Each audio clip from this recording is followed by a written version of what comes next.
এভাবে যদি একটা মৃত্যুকে নিয়ে স্বাভাবিক মৃত্যু, অস্বাভাবিক মৃত্যু না, স্বাভাবিক মৃত্যু দিয়ে যদি আপনি মামলা করেন, তাহলে তো প্রতিদিন হাজার হাজার মানুষ মারা যাচ্ছে, হাজার হাজার মামলা করা যাবে।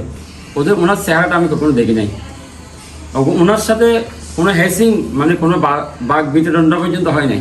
আমার প্রথম স্টেটমেন্ট হচ্ছে, আমি ঘটনাস্থলে ছিলাম না।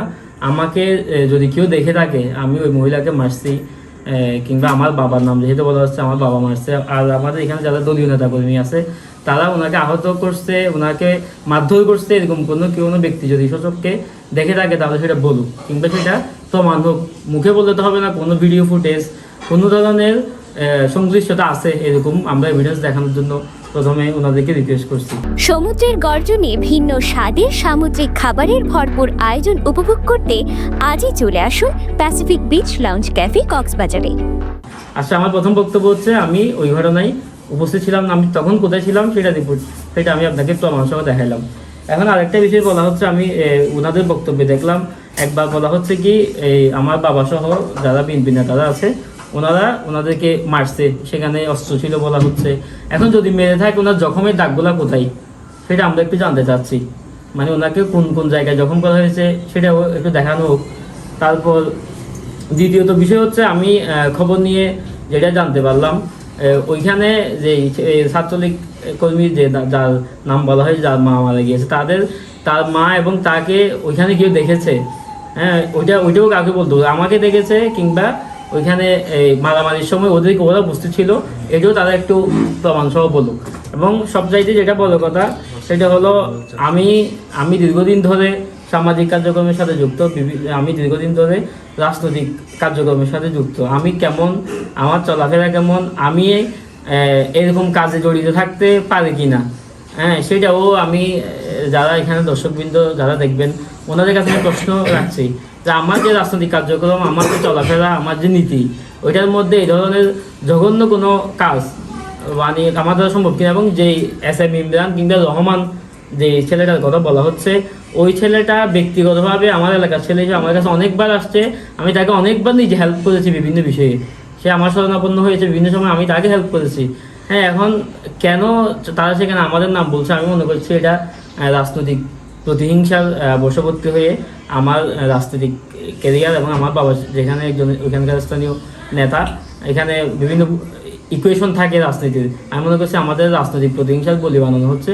এবং আপনারা দেখছেন যে সেগুলো কারা বেশি প্রচার করছে, তাদের দলীয় পরিচয় দেখলে বুঝতে পারবেন যে এটাকে একটি রাজনৈতিক মোড় দেওয়া হচ্ছে এই ঘটনাকে।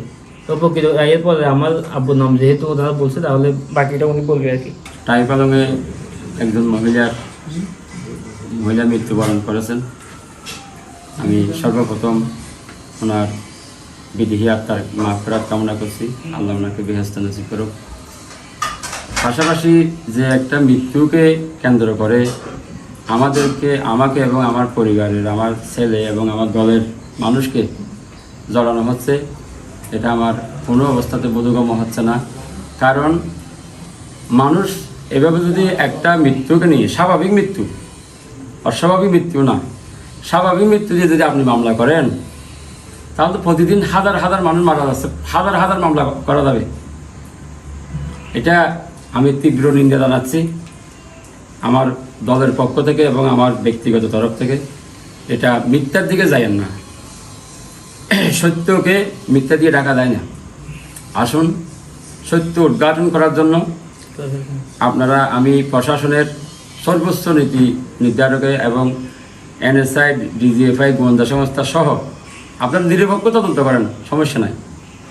আর যারা মামলা বা এটাকে মার্ডার বলতেছেন, মানে মামলা চিন্তা করতেছেন, তাহলে একটা মৃত্যু মানে একটা মামলা, আপনি কয়টা মামলা সামাল দেবেন?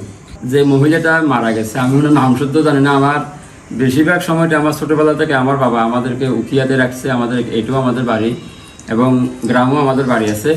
মাঝে মধ্যে যাই, সেই সামাজিক এবং ধর্মীয় অনুষ্ঠানের মধ্যে যাই।